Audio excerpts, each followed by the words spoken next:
हे beautiful heart, कैसे हो आप सब। तो मैं फिर से हाजिर हूँ क्लोजेटेड लव का एपिसोड 3 लेकर, जिसे लिखा है कृष्णा ने।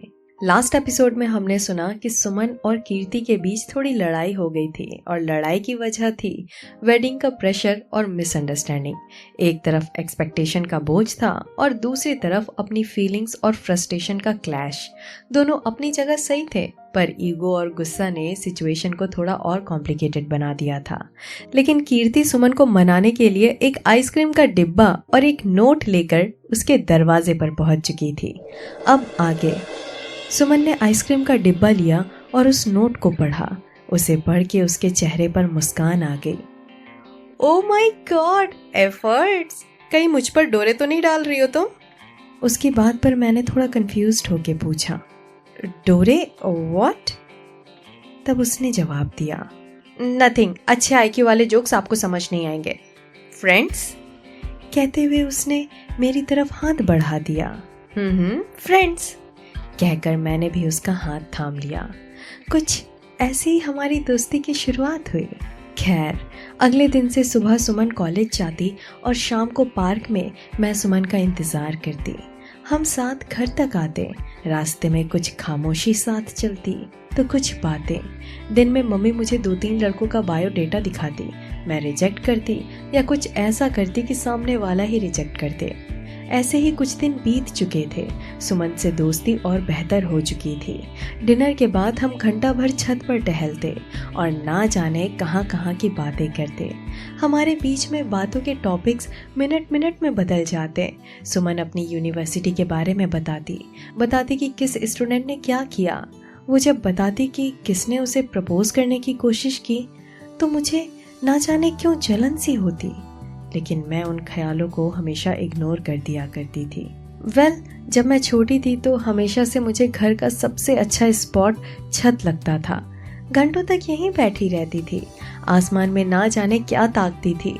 छत पर पड़ी एक बेंच पर बैठकर यही सोचती थी कि क्या कभी कोई मेरी लाइफ में भी आएगा जो ये बेंच मेरे साथ शेयर करेगा, जिसके साथ ये अलोन टाइम मैं शेयर करूंगी, जिसकी प्रेजेंस मुझे बॉदर नहीं करेगी। इनफैक्ट अच्छा लगेगा उसके साथ ये वक्त शेयर करना, अपनी बातें शेयर करना। पर फिर कभी रियलिटी हिट होती तो लगता कि ये कभी सच नहीं होगा। मेरी लाइफ में वो वक्त और इंसान शायद ही कभी आए। पर सुमन बिना इजाजत बड़े ही बेबाकी से मेरे स्पेस और टाइम का हिस्सा हो चुकी थी और मुझे उसकी ये प्रेजेंस बॉदर नहीं करती थी। It was like comforting to have a person like her near me. इतनी आज़ाद, इतनी बेबाक, इतनी खुश मिजाज। अब हर शाम मुझे सुमन का इंतजार होता कि कब वो वापस आए और कहे, आज पता है क्या क्या हुआ था, और बिना रुके सारी बात कह दे। You know, something in my heart was shifting, melting for her. खैर, ऐसे ही एक रात मैं बहुत टेंशन में थी। स्ट्रेस इतना कि रात में नींद भी नहीं आई तो सोचा छत पर थोड़ा वॉक कर लूं। मैं छत पर वॉक कर ही रही थी कि सुमन के चिल्लाने की आवाज़ आई। वो दरवाजे पे खड़ी थी। उसे चिल्लाता देख मैंने भी चिल्लाना शुरू कर दिया। थोड़ी देर बाद मैं उसके पास पहुंची और पूछा, क्या हुआ, चिल्ला क्यों रही हो? तब सुमन ने अपने दिल पर हाथ रखते हुए कहा, हे भगवान, मेरे तो प्राण ही बाहर आ जाते। ये रात के 2 बजे 1920 की लीजा बनकर क्यों घूम रही हो? मैं तो डरी गई थी। तब मैंने भी उसे जवाब दिया, लीजा और मैं? कहते हुए मैंने खुद को ऊपर से नीचे तक देखा। वह लग तो रही थी, बाल खुले और वाइट कलर की नाइट ड्रेस में लीजा ही लग रही थी। ऊपर से छत पर ऐसे ही वॉक कर रही थी। खैर, ये सोचकर मुझे हंसी आ गई। तब उसने कहा, stop laughing, why were you walking like that? नींद नहीं आ रही क्या? तब मैंने भी कहा, नहीं, नींद नहीं आ रही थी तो सोचा वॉक कर लूं। तब उसने भी पूछा, क्यों, क्या हुआ, ऑल ओके ना? तब मैंने नजरें दूर करते हुए कहा, नथिंग, जस्ट वही मम्मी का शादी पुराण खत्म ही नहीं हो रहा यार। आई एम जस्ट वेटिंग कि लीव ओवर हो और मैं यहाँ से जाऊं। मेरी बात पर सुमन ने तपाक से कहा, तो कर लो ना शादी। उसने इतना कहा तो मैं उसे घूर कर देखने लगी। फिर उसने आगे कहा, अच्छा ठीक है, सॉरी। तो ऐसे ही कब तक अवॉइड करोगी? एक ना एक दिन तो बताना पड़ेगा ना, व्हाई नॉट नाउ? मैंने एक लंबी सांस भरते हुए सुमन को जवाब दिया।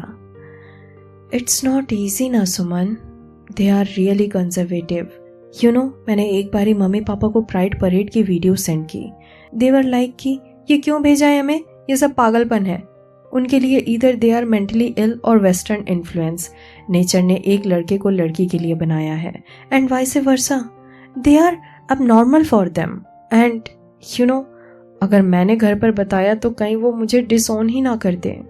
मेरी बात पर सुमन ने थोड़ा सोचते हुए कहा, आई एग्री। इंडियन पेरेंट्स की कंडीशनिंग ऐसी नहीं है कि they think it is normal, but कब तक ऐसे ही अपना सच छुपाओगी? कभी ना कभी तो बताना पड़ेगा ही ना। अभी तो यू आर मेकिंग एक्सक्यूजेस कि शादी नहीं करनी, बट एक उम्र के बाद तो क्वेश्चन मार्क लगेगा ही ना। फिर क्या बताओगी तब तुम? उसकी बात सुन मैं थोड़ा परेशान हो गई थी। खैर मैंने भी उसे जवाब दिया, आई डोंट नो यार, why it's so difficult. Teenage years में खुद से डील करना, एक्सेप्टेंस, फलाना ढीकना, उससे तो अब जाकर हील हुई थी। अब ये शादी का चक्कर, मुझे नहीं करनी शादी। कैसे बोलूं, कैसे समझाऊं मैं ये सब? मैं अब सच में परेशान हो चुकी थी इस स्ट्रेस से। खैर मैं जाकर बेंच पर बैठ गई। सुमन भी मेरे पास आकर बैठ गई और धीरे से कहा, मुंह से बताओ। सुमन ने इतना कहा तो मैं उसकी तरफ देखने लगी और जवाब दिया, वाह सुमन, मुझे तो ये आइडिया कभी आया ही नहीं कि मेरी भी एक ज़बान है। I can clearly tell them, mummy papa मैं बाइसेक्सुअल हूँ, मुझे दोनों जेंडर्स की तरफ अट्रैक्शन फील होता है, but I am more comfortable with a girl. तो अब मैं दामाद नहीं बहू लाऊंगी, बच्चा पैदा नहीं होगा, अडॉप्ट करेंगे। Okay, happy family. Do you think this is so easy really? तब उसने भी मुझे जवाब दिया, of course not, it will not easy, but ये जो डायलॉग तुमने अभी बताए, just copy and paste there. At least you are financially independent. अगर डिसोन या घर से निकाल दें तो you have a life, you can bounce back. Unlike me, जिसका सीक्रेट तो पूरे खानदान में लाइव टेलीकास्ट हो गया था। फिर थोड़ी मार कूट के बाद आई फाइनली रन अवे। यहाँ वहाँ के धक्के खाने के बाद finally I am here and I proud of my self कि मैंने वो स्टेप लिया। अदरवाइज मैं भी अभी कहीं क्रिकेट टीम बना रही होती। फनीएस्ट पार्ट ये कि पूरे खानदान परिवार वालों को अब भी लगता है कि मैं किसी दूसरे कास्ट के लड़के के साथ भागी हूँ। उनको पता है असली कहानी क्या थी, लेकिन उन्हें अभी भी यकीन नहीं कि दो लड़कियों के बीच भी दोस्ती से बढ़ के कुछ हो सकता है। सो बस उनका अपना ही वर्जन चल रहा है। Like seriously.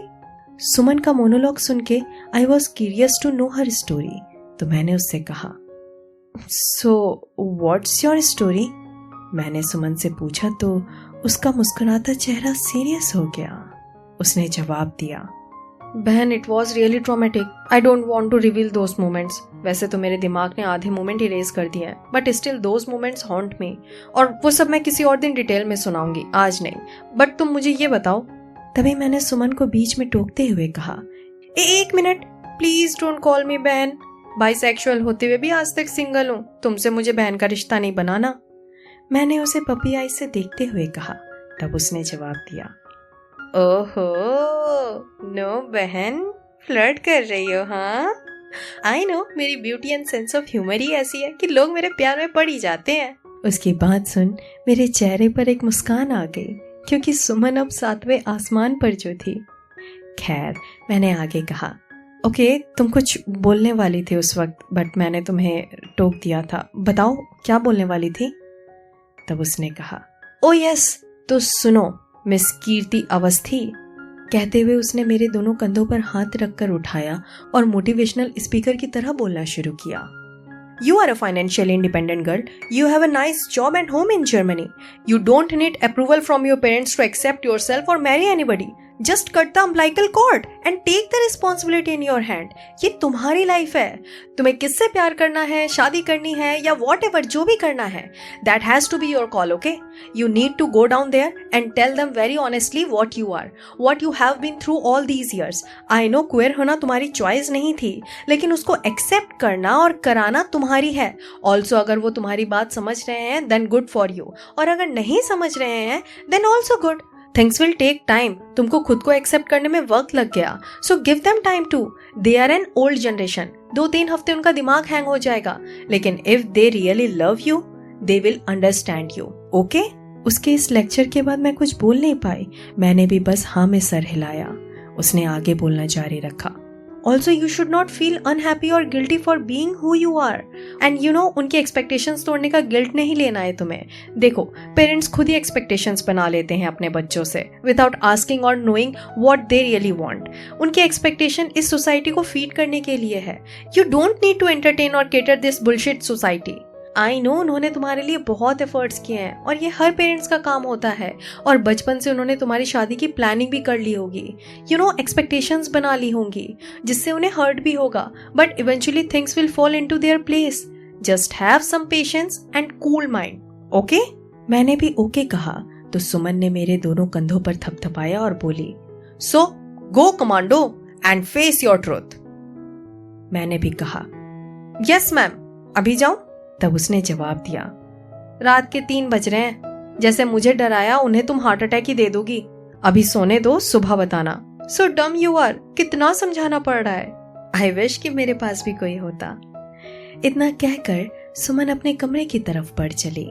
तभी मैंने उसे आवाज लगाई, वो रुकी और मेरी तरफ मुड़ी तो मैंने अचानक से उसे हक किया तो वो चौंक गई। मैंने कहा, thank you Suman, thank you so much. मुझे नहीं पता what you have been through, but अगर कभी कहना चाहो तो I am all yours, okay? And you are really such a great friend. I wish ऐसा दोस्त हर किसी को मिले। अभी तुमने कहा ना कि काश कोई होता, I wanna be that person for you.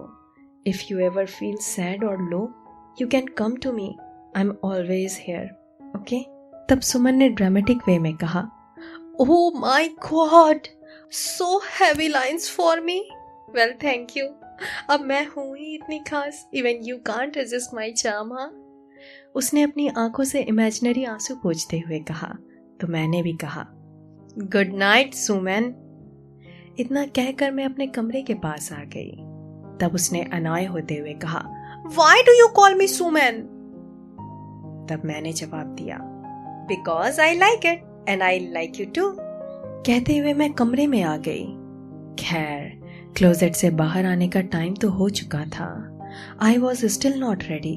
पूरी जिंदगी एक आइडियल बच्चे की तरह हर बात मानती आई थी, अब अचानक इतना बड़ा शौक।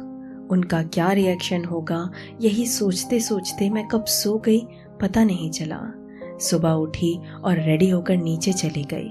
मम्मी ब्रेकफास्ट टेबल पर लगा रही थी। मैं उनके साथ किचन में गई और उनके पीछे पीछे चलने लगी। कीर्ति, ये मेरे पीछे पीछे क्यों चल रही है? कुछ चाहिए क्या तुझे? तब मैंने कहा, नहीं मम्मा। फिर मम्मी ने जवाब दिया, तुझे तो कुछ कम दिखता ही नहीं है, पता नहीं शादी के बाद क्या करेगी। तेरी सास से पूरे टाइम ताने ही सुनवाएगी कि माँ ने कुछ सिखाकर ही नहीं भेजा। मम्मी ने कहा और टेबल पर आकर पापा को आवाज दी। पापा आए तो उन्होंने गुड मॉर्निंग कहते हुए मेरे सर पर हाथ रखा। उस वक्त मेरी आंखों में आंसू आ गए थे। कैसे बताऊं मैं इन्हें, कितने खुश हैं अभी। क्या हुआ बेटा, चलो बैठो, कहते हुए मम्मा पापा टेबल पर बैठ गए। मम्मा पापा, मुझे कुछ शेयर करना है आप दोनों से, मैंने टूटती हुई आवाज में कहा। बोलो, क्या बात है?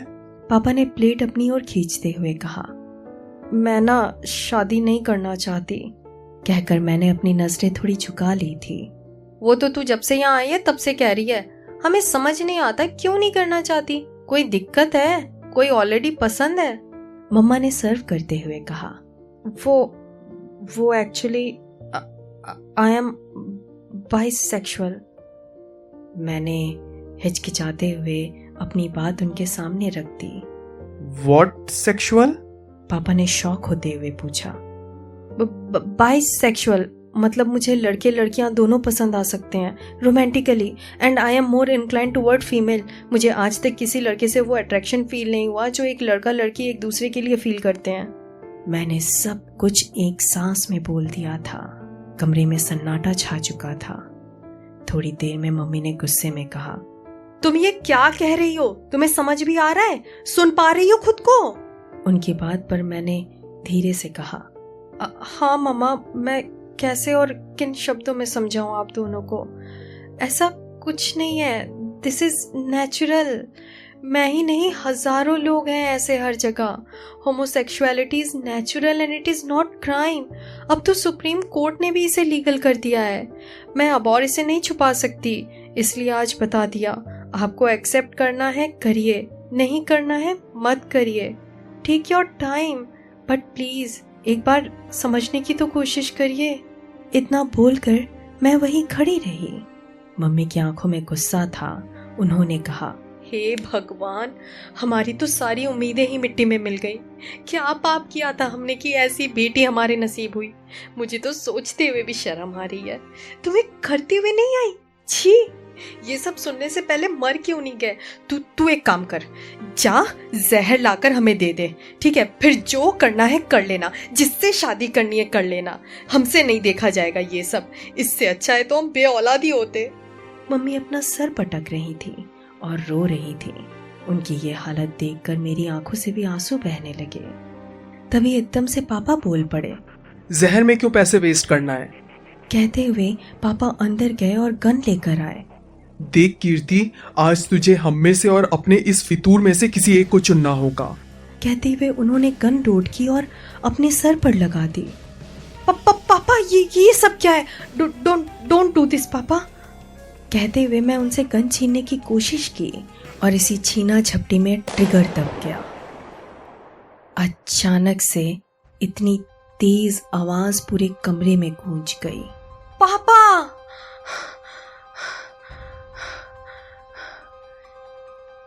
उसके बाद बिल्कुल सन्नाटा छा चुका था। मेरी सांसें उखड़ रही थी, पसीने से तर हो चुकी थी, बाल बिखरे हुए थे। मैं लंबी सांसें ले रही थी। अचानक ऐसा लगा जैसे मेरे बॉडी में एनर्जी ही नहीं है। मेरे हाथ पैर कांप रहे थे, सांसें पूरी तरह से उखड़ चुकी थी। गले में आवाज़ जैसे बंद हो गई हो और धीरे धीरे मेरे आंखों के सामने अंधेरा छाने लगा और मैं वहीं गिर गई। आखिर गोली किसे लगी? वेल, उससे पहले अगर आप इस सिचुएशन में होते तो क्या करते और आपके घर वाले कैसे रिएक्ट करते? इंडिया में अभी भी मुश्किल है खुद को एक्सेप्ट करना, खुद को सबके सामने अपनी आइडेंटिटी को शेयर कर पाना। It is really difficult. और अगर मैं अपनी बात करूं तो मेरे पेरेंट्स को भी नहीं पता है, एंड जब पता चलेगा तो डेफिनेटली सीन क्रिएट होगा, लेकिन ऑफ कोर्स इस तरीके का नहीं। मुझे पूरा यकीन है कि वो मुझे समझेंगे। हाँ, थोड़ा वक्त लगेगा, हाँ उस वक्त थोड़ा तूफान आएगा, बट इतना मुझे पता है कि दे विल नॉट इस तरह सीन क्रिएट करेंगे।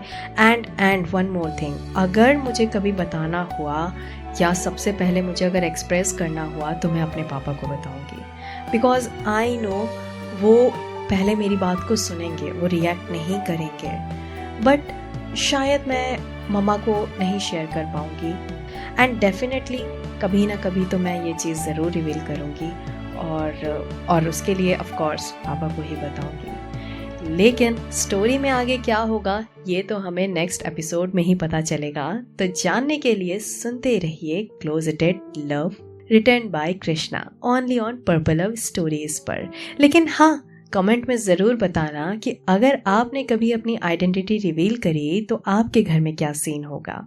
ओके, सो मिलती हूँ मैं आपसे नेक्स्ट एपिसोड में। तब तक के लिए बाय बाय।